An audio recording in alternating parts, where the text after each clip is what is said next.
Hi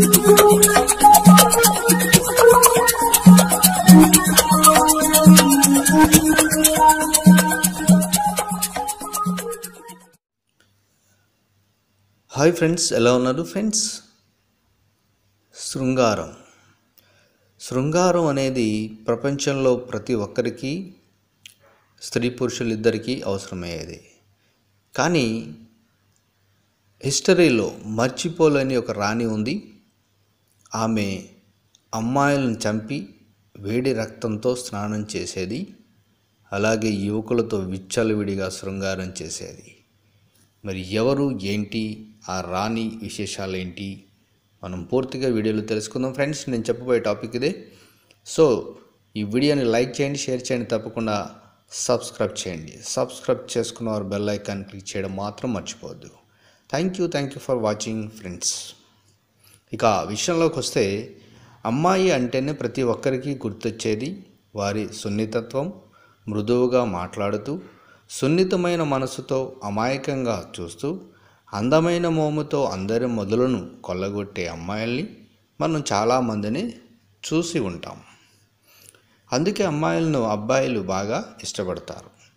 వారి సున్నితత్వం ప్రతి ఒక్కరికి నచ్చుతుంది.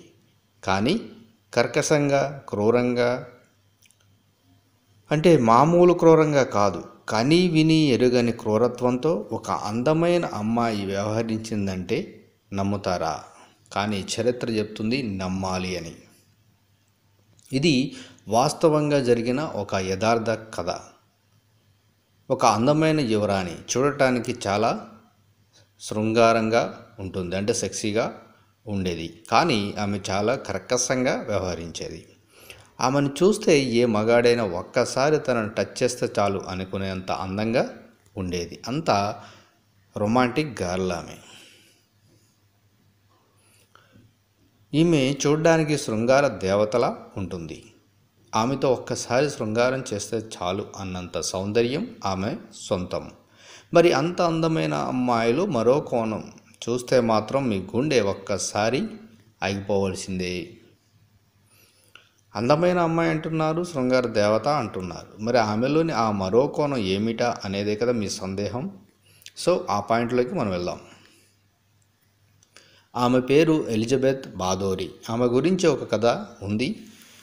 కథ అనేకంటే సుమారు 500 సంవత్సరాల క్రితం ఒక రాజ్యంలో ఈ అందాల రాణి పాల్పడిన ఆకృత్యాలపై రియల్ స్టోరీ అంటే బాగుంటుందేమో. సో ఇక విషయంలోకి వస్తే ఫ్రెండ్స్, హంగేరీలోని రాజవంశంలో జన్మించింది Elizabeth బాథోరి.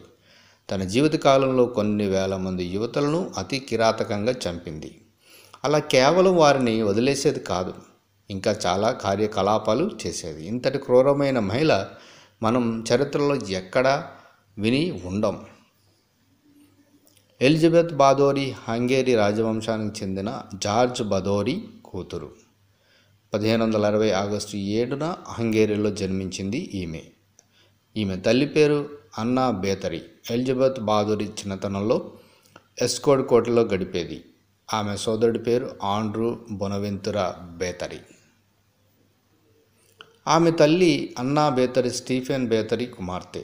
Stephen Bathory Poland, Polish, Lithuanians, Commonwealth, Lithuania grand duke రాజు, అలాగే ట్రాన్సిల్వేనియా రాజుగా ఉండేవాడు. ఎలిజబెత్ బాథోరి చిన్నతనంలో చాలా సుకుమారిలా పెరిగింది. ఆమెకు కావలసినంత ధనం ఉండేది. ఆమెకు ఏ చిన్న ఇబ్బంది రాకుండా చూసుకున్నారు తల్లిదండ్రులు. ఎలిజబెత్ బాథోరి తన 13 ఏళ్ల వయసులోనే కామవాంఛ తీర్చుకుంది. ఎలిజబెత్ బాథోరికి ఎక్కువగా శృంగార కోరికలు ఉండేవి. ఇంట్లో వాళ్ళకు తెలియకుండానే ఒక వ్యక్తితో అక్రమ సంబంధం పెట్టుకుంది. ఫలితంగా ఒక బిడ్డకు జన్మనిచ్చింది. ఇదంతా తన 13 ఏళ్ల ప్రాయంలోనే జరిగింది. కానీ ఆ విషయాన్ని ఎవ్వరికీ తెలియకుండా చాలా రోజులు దాచిపెట్టింది. ఎలిజబెత్ బాథోరికి చాలా భాషలు వచ్చేవి. ఆమెకు హంగేరీతో పాటు లాటిన్, ఫ్రెంచ్, జర్మన్ భాషల్లోనూ మాట్లాడేది. ఇక ఎలిజబెత్కు చిన్ననాటి నుంచి కోపం ఎక్కువగా ఉండేది. ప్రతిదానికి కోపం చూపించేది. తనకన్నా వయసులో పెద్దవారిని కూడా లెక్క లేకుండా మాట్లాడేది. ఇక తన ఇంట్లో కూడా తల్లిదండ్రులు వారి వద్ద పనిచేసే వారిని విపరీతంగా హింసించేది. తన పెద్దవాళ్ళని చూసి కూడా ఎలిజబెత్ క్రూరంగా మారిపోయింది. ఫెరెంక్ నడెస్టెడేతో ఎలిజబెత్ బాదోరి వివాహం జరిగింది. అప్పుడు ఎలిజబెత్ బాదోరి వయస్సు 15, ఫెరెంక్ వయస్సు 19. వారి పెళ్లి ప్రపంచంలో చాలా దేశాల నుంచి అతిథులు హాజరయ్యారు. ఇక ఫెరెంక్తో వివాహం అయ్యాక ఎలిజబెత్ బాదోరి భర్తకు చెందిన కాచటిస్ కోటలో ఉండేది. చాలా ఏళ్ల పాటు ఎలిజబెత్ బాదోరి ఆ కోటలోనే జీవనం కొనసాగించింది. 1578లో ఫెరెంక్ నాడెడ్సి హంగేరియన్ దళాలకు చీఫ్ కమాండర్గా మారాడు. దీంతో ఆయన తరచుగా యుద్ధంలో పాల్గొనేవాడు, ఇంటికి దూరంగా ఉండేవాడు. ఇక ఎలిజబెత్ బాదోరి కోటలోనే ఉంటూ వ్యాపార వ్యవహారాలు, ఎస్టేట్స్ చూసుకునేది. ఆ పాత్ర సాధారణంగా హంగేరియన్ మరియు స్లోవక్ ప్రజలు వైద్య సంరక్షణ అందించడం బాధ్యత చేర్చారు. ఎలిజబెత్ బాదోరిలోని క్రూరత్వం మొదలైంది కూడా కోటలోనే. ఆ కోటలో ఎలిజబెత్ ఎందరో యువతులను అతి కిరాతకంగా చంపింది. ఒకరోజు ఎలిజబెత్ బాదోరి తలస్నానం చేసి వచ్చింది. మొదట తన అందమైన శరీరాన్ని తుడిచారు కోటలోని తన దగ్గర పనిచేసే యువతులు. తర్వాత ఒక యువతి జుట్టు ఎలిజబెత్ బాదోరి తల దువ్వడం మొదలుపెట్టింది. అయితే జుట్టు దువ్వుతున్న సమయంలో ఎలిజబెత్కు కాస్త అసౌకర్యంగా అనిపించింది. దీంతో ఎలిజబెత్ బాదోరి కోపంతో ఆ యువతిని కొవ్వొత్తుల స్టాండ్తో కొట్టింది. ఆ యువతికి గాయమై రక్తం కారింది. ఆ రక్తం ఎలిజబెత్ శరీరానికి తగిలింది.